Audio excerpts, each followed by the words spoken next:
Bé, jo crec que avui hem de dir aquesta frase de que no és de Manacor sinó ets Manacor encantat. Jo crec que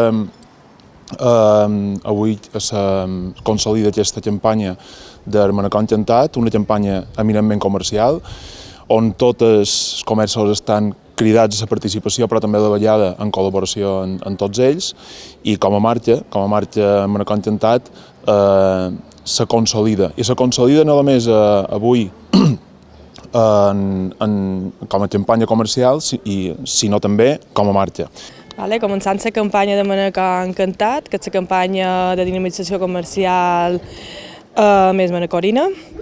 Manacor encantat està enfocat a les rondalles i enguany és la quarta edició. Començarem a posar les figures aquesta setmana, que ja hi ha dues posades.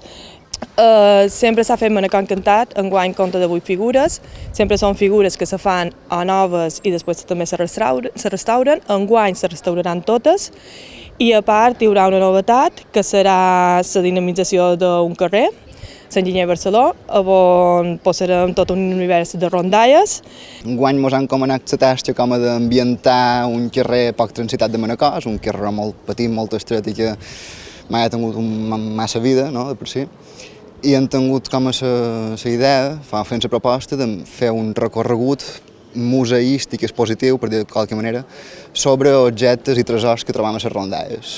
Jo la part que volia remarcar més és la part de la participació ciutadana, que ja ho deia na Joana Maria abans. Fèiem una llista ahir que hi haurà més de 20 manacorins i manacorines implicats directament en aquest Manacor encantat, de manacorins i manacorines envoltant del món de la cultura. Hi haurà música, hi haurà teatre, hi haurà tallers, hi haurà fires artesanes.